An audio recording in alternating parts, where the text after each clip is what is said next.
Hi, good evening to you all. Well, evening for me. Yeah, as you can probably see out. Oh, there we go, out the window over there. So yes, good evening to you all, or good day to you all. Kia ora, as they say here in New Zealand. In New Zealand, our official native languages are English, Maori, and Sign Language, and Kia ora is hello in Maori, who are the indigenous people of our land. So yes, Kia ora to you all. Today is Thursday, the 21st of May, 2026, and this talk video today is perhaps not a very interesting one, not so exciting, like some of the others have been, but it's still one which I think, we all should see, we all need to hear, because it's just to do with the everyday work. And I guess, let's face it, most of life is just sort of, the everyday hustle and bustle, the everyday ongoing drudgery of work. But, we can always keep improving things and just try to see the fun in it when possible. So, yes, today, easy email hacks, which I've developed myself over time and through experience, having been in work since 2007, so that's about 19 years or close to 20 years. And yes, easy email hacks. Well, basically, one thing is just sort of a bit more to do with time management. With emails, yes, they're constantly coming. Try to sort of respond to them firstly in bunches, or in batches, rather than as they come one at a time. Let them accumulate. Respond to them in batches, and you'll find that you're actually more efficient in dealing with them, and you're not always looking at them. And as they say, don't try not to look at emails during the weekends or after hours. Let them accumulate.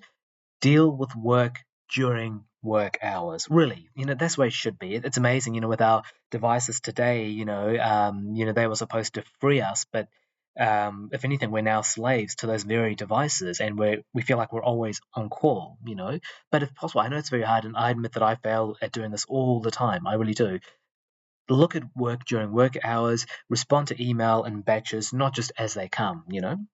And another thing that I found very helpful, I'm not sure if everyone does this, is that what I sometimes do is that when I get an email, I first look at the previous email I sent the person before that, just to make sure they responded to everything. Unfortunately, that's not always the case, but just try to make sure they responded to everything. Otherwise, you might have to ask it again. And if you don't check that, you might miss the point, or you might forget about the point altogether. Something might go missing or is unattended to, and of course, that can become a big thing, especially if it's a very important issue, even if it just appears to be one line or paragraph in an email. Sometimes what I do, especially if you're on the computer or on the laptop, is I open sort of the two windows side by side if possible. I know this is quite hard to do when you're on the phone, isn't it? You can't really open your email in separate windows, can you? But on the laptop, on the computer, you can. And what I do sometimes is I have the email they send me on one side, and then on the other side, I have the email I'm writing, so I can sort of keep looking at what they've said and respond to it accordingly, and then even scroll back and just make sure that they have first responded to everything I said in my previous email to them. It just helps, some email hacks like that. Try to make points clear. I know it sounds obvious, but try to make points clear and have a separate paragraph for each point, and if possible, just clean it up. But it doesn't have to be perfectly, perfect spelling and grammar and all that. But just clean it up a bit, because some people write very messy emails, and usually when they're in a rush or they can't be bothered, and just makes it that much harder for the other person. And you can always tell, right, when someone's written an email in a rush or they haven't checked it. You can always tell, right? You can always tell, and especially in in the professional work arena, or in business, or when you're at work, as opposed to personal messages, say on social media, or personal emails, or by text messages. Obviously, work emails should be professional. So keep those points in mind. And what else was it?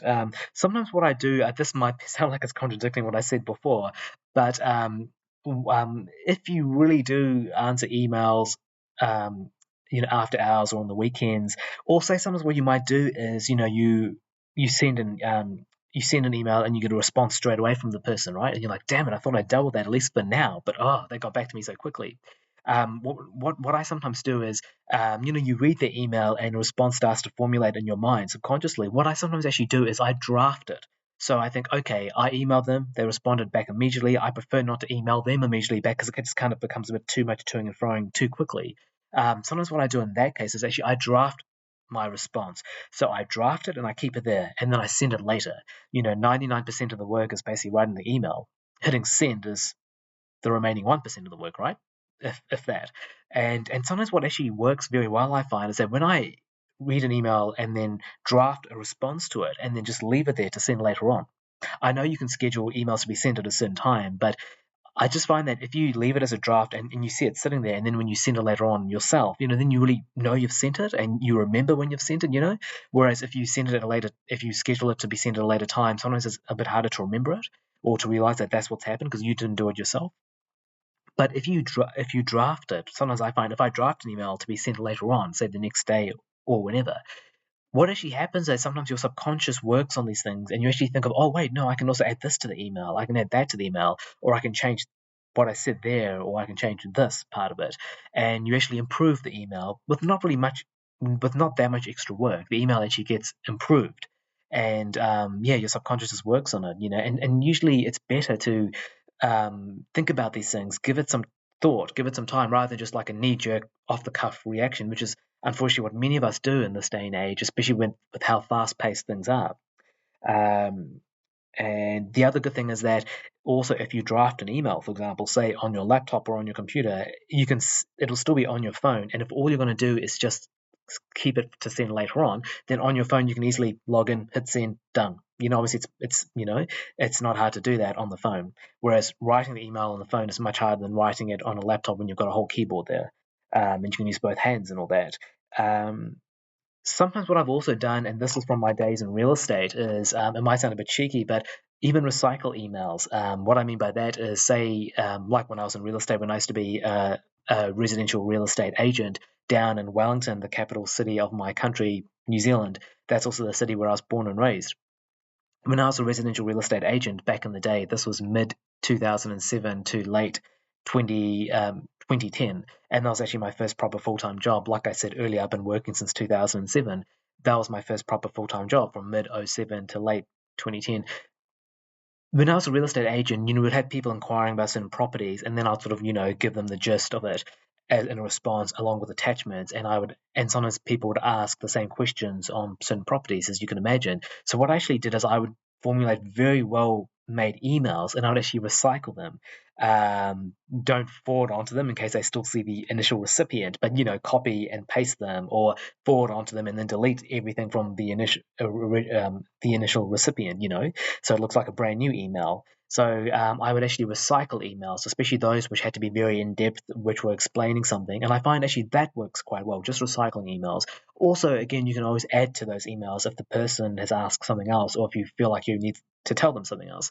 So yes, that there's a bit of a maybe not so interesting, but hopefully that's been a helpful talk video about easy email hacks. Like I said, respond to them in batches. Best not after hours or on the weekends. Check to see the other person has actually responded to everything you asked for before replying to them, because you might have to ask about it again. You can open the emails on two windows if you're on the laptop. One window with their email, and the other window with your response. So you can go through their paragraphs and then respond accordingly.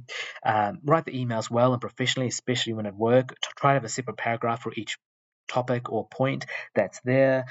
Sometimes what helps is that if you receive an email and you read it but you don't want to respond to it immediately, you can draft it to send later on, and then it's easy to send later on, easy to add to if you think of something more useful to add to. And of course, last but not least, recycling emails, especially those with a lot of material in them. You can use them again. You can actually recycle them. Just make sure if you're forwarding them onto someone else, make sure you remember to delete the initial recipient and all that. Just remember to do that. So that's the summary. That's in a nutshell, and hopefully that helps. There you go. Some easy email hacks. Thank you.